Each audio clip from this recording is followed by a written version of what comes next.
buried his father in a cheap wooden box, nails still warm when the dirt hit it. The officials called it an accident. The neighbors whispered. The killers laughed. The boy was 12 when he learned that justice only exists for those who can afford it. His father had been an honest man in a crooked place, an archivist who kept records no one wanted remembered, names, dates, deals made in smoke-filled rooms. When the fire took him, those records disappeared with the flames. By morning, the men responsible were already drinking to celebrate their freedom. The boy stood in the rain, fists clenched until his nails cut skin, and swore an oath that had no words, only teeth. He grew up hard, not loud, not reckless, hard in the way steel is hard, shaped slowly, beaten again and again. He trained his body until pain meant nothing. He trained his mind until faces became maps and habits became weaknesses. He worked jobs that kept him invisible, listened more than he spoke, smiled when he wanted to break jaws. At night, he studied what his father had tried to protect, copies of records hidden too well to be burned. The truth survived. So did he. The men responsible had grown powerful, politicians, enforcers, businessmen with clean suits and dirty hands.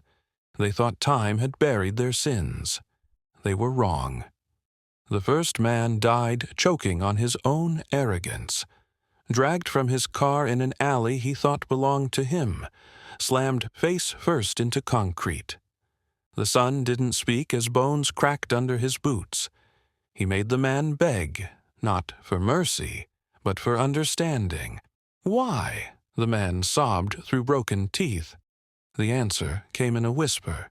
For my father. The body was found at sunrise, message carved deep enough to be remembered.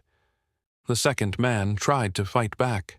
He had guards, guns, confidence. None of it saved him.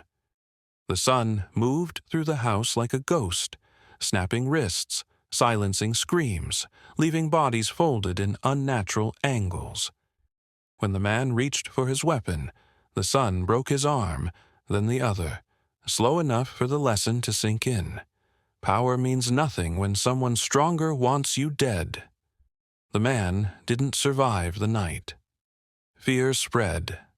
Men who once ruled streets now slept with lights on and weapons close. Some fled. Some hired protection. Some prayed. The son hunted them all. He didn't rush. Revenge was not a fire. It was a blade, and blades are patient. Each death was personal. Each punishment fit the crime. Some died quickly. Others learned regret inch by inch, breath by breath. The city whispered a new name spoken only behind locked doors. The son. The last man was the worst. The one who ordered it all. Old now, weak, surrounded by luxury built on blood. When the son entered his room, the man stared like he was seeing a ghost he'd buried badly.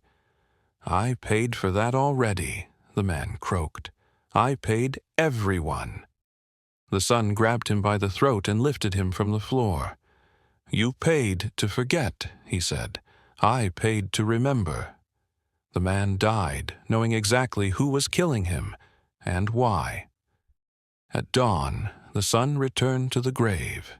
He washed the blood from his hands in the rain and placed fresh flowers on the stone. The city would never know the truth. It didn't deserve it. He didn't smile. Revenge didn't bring peace, but it ended the noise. The archive was restored. The names were remembered. And the son walked away, leaving a warning carved into the bones of the city. The dead are never truly gone. Not if someone remembers.